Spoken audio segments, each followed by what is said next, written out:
यह कथा आषाढ़ मास के शुक्ल पक्ष की योगिनी एकादशी की है, जो इस प्रकार है। धर्मराज युधिष्ठिर ने कहा, हे वासुदेव, मैंने ज्येष्ठ शुक्ल पक्ष की एकादशी के व्रत का महात्म्य सुना। अब आप कृपा करके आषाढ़ कृष्ण एकादशी का नाम तथा उसके महात्म्य का वर्णन कीजिए।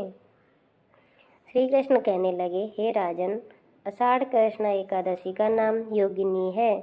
इसके व्रत से समस्त पाप नष्ट हो जाते हैं। इस लोक में भोग और परलोक में मुक्ति देने वाली है। यह तीनों लोकों में प्रसिद्ध है। मैं तुमसे पुराणों में वर्णन की हुई कथा कहता हूँ, सो तुम ध्यानपूर्वक सुनो। स्वर्गधाम में इंद्र की अलकापुरी नामक नगरी में राजा कुबेर प्रतिदिन शिव की पूजा किया करता था। हेम नाम का एक माली पूजन के लिए उसके यहाँ पुष्प लाया करता था। उसकी विशालाक्षी नाम की अत्यंत सुंदर स्त्री थी। एक दिन वह मानसरोवर में पुष्प तो ले आया, परंतु कामासक्त होने के कारण वह अपनी स्त्री से रमण करने लगा और दोपहर तक पुष्प लेकर राजा के पास नहीं पहुंचा। उधर राजा उसकी राह देखता रहा। अंत में उसने सेवकों को आज्ञा दी कि तुम लोग जाकर हेममाली के नाम न आने के कारण का पता लगाओ। सेवकों ने पता लगाकर राजा से कहा, महाराज, वह पापी तो अत्यंत कामी है, अभी तक अपनी स्त्री से रमण कर रहा है। यह सुनकर कुबेर ने क्रोधित होकर उसे बुलाया। हेममाली राजा के वैसे कांपता हुआ उपस्थित हुआ। राजा कुबेर क्रोध के मारे कांपते हुए कहने लगा, अरे पापी, नीच कामी, तूने मेरे परम पूजनीय ईश्वरों के भी ईश्वर श्री शिवजी महाराज का अनादर किया है। इसलिए तुझको शाप देता हूँ कि तू स्त्री का वियोग सहेगा और मृत्युलोक में जाकर कोढ़ी होगा। कुबेर के शाप के प्रभाव से हेममाली उसी क्षण स्वर्ग में से पृथ्वी पर गिर गया। भूतल पर आते ही उसके श्वेत कोढ़ निकल आया। उसकी स्त्री भी उसी समय अंतर्ध्यान हो गई। मृत्युलोक में आकर उसने अनेक दुख भोगे। भयानक जंगल में जाकर बिन अन्न और जल से भटकता रहा। रात्रि को निद्रा भी नहीं आती थी, परंतु शिवजी पूजा के प्रभाव से उसको पिछले जन्म की स्मृति का ज्ञान अवश्य रहा।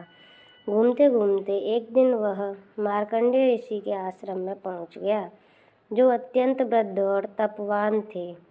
हेममाली वहां जाकर उनके पैरों में गिर गया।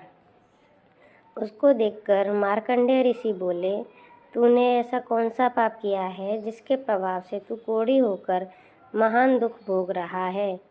हेममाली कहने लगा, मैं राजा कुबेर का सेवक हूँ।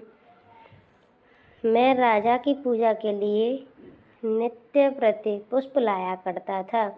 एक दिन मुझे अपनी स्त्री के साथ विहार करते देर हो गई और दोपहर तक पुष्प लेकर नहीं पहुंच सका, तो उन्होंने मुझे शाप दे दिया कि तुझे स्त्री का वियोग होगा और मृत्युलोक में जाकर कोढ़ी बनकर दुख भोगेगा।